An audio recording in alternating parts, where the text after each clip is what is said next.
6 months later, the bill passed with bipartisan support.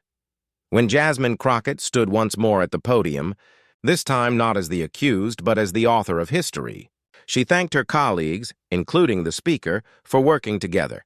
Johnson nodded silently from his seat. The applause that followed was long, loud, and genuine. And in that moment, something rare happened in American politics. The story ended not in bitterness, but in change. Crockett's confrontation had begun as a fight for her reputation.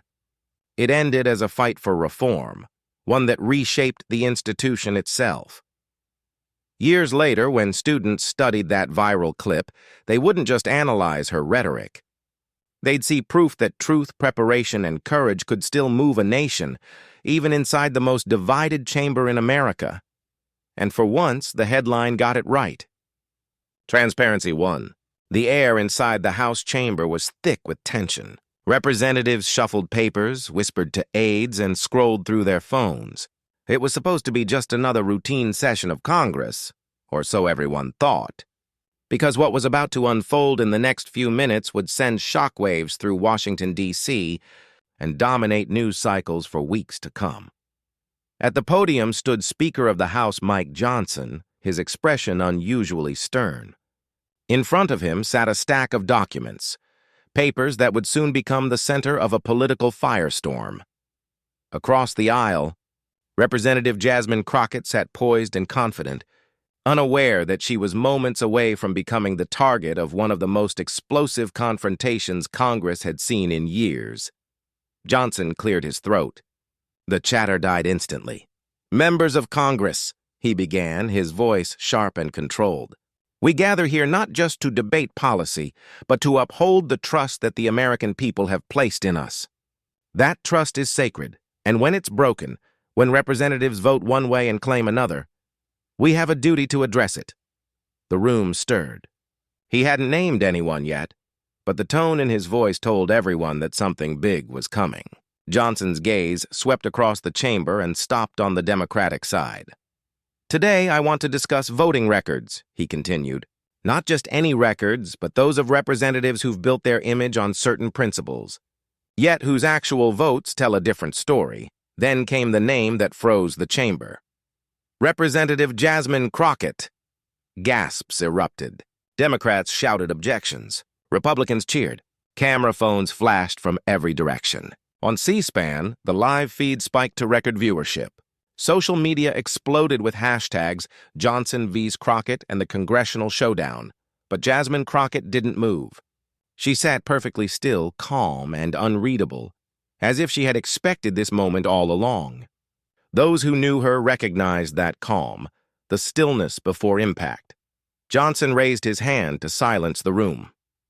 "Let me be specific," he said, lifting a page from his stack. House Resolution 4782, the Healthcare Affordability Act. Representative Crockett has publicly claimed to support affordable health care for working families. Yet when this bill came to the floor, a bill that would have reduced prescription drug costs by 40% for middle-class families, she voted against it. A ripple of disbelief swept through the room. Johnson pressed on. House Resolution 5203, the Small Business Recovery Act. Representative Crockett gave speeches, held town halls, promising support for small businesses. Yet, when it came time to vote for tax relief that would have saved small business owners an average of $15,000 per year, she voted no. Republicans erupted in applause. Democrats looked confused, angry, and stunned. Some scrambled to fact-check the claims in real time. Johnson wasn't finished. He lifted another document, thicker than the others. And this is just the beginning. I have documented 23 instances where Representative Crockett's public statements directly contradict her voting record. 23 times where her constituents were told one thing and given another. The words that followed would become infamous, betrayal of public trust. Those 4 words echoed across the chamber and would dominate every news broadcast that night. Johnson had thrown down the gauntlet. Now the world waited to see what Jasmine Crockett would do. She didn't speak immediately. She took notes, her pen moving calmly across a pad of paper. No emotion, no sign of panic. That composure, steady and deliberate, would soon become the focus of every political commentator in America. As the uproar subsided, Democratic Whip Catherine Clark rose to her feet. "Mr. Speaker, with all due respect, you cannot make these kinds of accusations against a member and then simply move on. Representative Crockett has the right to respond, and this body has an obligation to hear that response before we proceed." Johnson hesitated. He knew the rule. "The chair recognizes Representative Crockett for 5 minutes, he said finally, though his voice sounded less certain than before. Crockett rose slowly, gathering her own stack of papers. She walked to the microphone. The chamber fell silent. Cameras zoomed in. Reporters leaned forward. Every eye was on her. "Thank you, Mr. Speaker," she began, her voice steady and clear. "And thank you for this opportunity to address these accusations, because that's what they are, accusations. Serious ones that question not just my integrity, but my commitment to the people I represent," she paused. "So let's talk about the truth." She picked up the first paper from her stack. "Mr. Speaker mentioned House Resolution 4782, the Healthcare Affordability Act. He said I voted against making healthcare affordable for working families. That sounds terrible, doesn't it? But what he didn't mention is what's buried on page 247 of that 300-page bill, a provision that would have eliminated Medicaid coverage for dental care for children and low-income families. That's 3.2 million children who would have lost access to dental care." Gasps rippled through the chamber. "So yes," she continued, "I voted against that bill, and I would do it again, because I refuse to help one group of Americans at the expense of our most vulnerable children." Applause erupted from the Democratic side. Even some Republicans shifted uncomfortably. Crockett turned another page. "Mr. Speaker also mentioned House Resolution 5203, the so-called Small Business Recovery Act. He accused me of betraying small business owners. But let's look at what that bill actually said. It defined a small business as any company with fewer than 500 employees and under $50 million in annual revenue. Under that definition, massive corporations would have qualified for tax breaks intended for true mom-and-pop shops." Her voice grew stronger. "A family-owned restaurant would have received an $800 tax break, but a company earning $45 million a year would have gotten over $100,000. That's not small business support, and that's corporate welfare. And yes, I voted against it. I even introduced an alternative bill that targeted real small businesses with fewer than 50 employees and under $5 million in revenue. My bill never got a vote because the Republican majority blocked it. Republicans began to shout objections." Johnson raised his hand. "The gentle lady's time has expired." "Point of order," Catherine Clark interjected sharply. The Speaker granted 5 minutes. "She still has time." Johnson hesitated, then nodded reluctantly. "The gentle lady may continue." Crockett's tone sharpened. "Since we're discussing voting records and values, let me share one more example. House Resolution 4156, the Family Values Protection Act. Sounds good, right? Mr. Speaker voted for it. But that bill cut funding for after-school programs, family counseling services, and foster care placements. Tell me, Mr. Speaker, how does cutting programs that help families in crisis protect family values?" The room fell into tense silence. Cameras clicked. Johnson stared down at his papers. Crockett leaned forward slightly.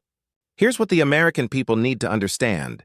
Almost every bill that comes before this body is hundreds of pages long, filled with hidden provisions and conflicting measures. They get names like the Healthcare Affordability Act or the Family Values Protection Act, names that sound noble but often hide the truth. And then politicians use those titles to mislead the public." She glanced around the chamber. "When someone like the Speaker stands here with a list of votes and says those votes mean I don't care about health care or small business, he's counting on you not reading the full bill.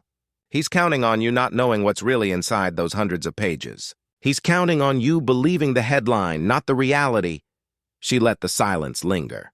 "I've read every page, and I will always vote for the people who sent me here, not for political games that keep others in power." The chamber erupted in applause. The roar echoed off the walls. Even those who disagreed couldn't deny the force of her composure and conviction. Mike Johnson sat motionless behind the podium. He had begun the day certain of victory, but by the time Jasmine Crockett finished, it was clear who had won the room. That day's congressional session would become one of the most replayed clips in C-SPAN history. By nightfall, the internet was ablaze with her speech. Hashtags flooded every platform. Haas Crockett claps back. The truth matters. Congress on fire. In that chamber, before millions watching, Jasmine Crockett didn't just defend herself, she changed the story entirely. The attack meant to end her career became the moment that defined it. What had begun as Mike Johnson's moment of triumph dissolved in real time. His attack had become a spotlight for Jasmine Crockett's precision and power. She had not only defended herself, she had turned his accusations into a masterclass in truth-telling under pressure. Weeks later, the fallout continued. Johnson faced growing criticism. Crockett, meanwhile, became the face of reform. Invitations poured in, interviews, talk shows, university panels. Everywhere she went, she carried the same message. Government should be understandable. Accountability should never depend on who reads between the lines. 2 weeks later, something remarkable happened. 47 members of Congress, Republicans and Democrats alike, co-sponsored the Congressional Transparency Act. The public pressure was overwhelming. Johnson had no choice but to relent. 6 months later, the bill passed with bipartisan support. When Jasmine Crockett stood once more at the podium, this time not as the accused, but as the author of history, she thanked her colleagues, including the Speaker, for working together. Johnson nodded silently from his seat. The applause that followed was long, loud, and genuine. And in that moment, something rare happened in American politics. The story ended not in bitterness, but in change. Crockett's confrontation had begun as a fight for her reputation. It ended as a fight for reform, one that reshaped the institution itself. Years later, when students studied that viral clip, they wouldn't just analyze her rhetoric. They'd see proof that truth, preparation, and courage could still move a nation, even inside the most divided chamber in America. And for once, the headline got it right. Transparency won.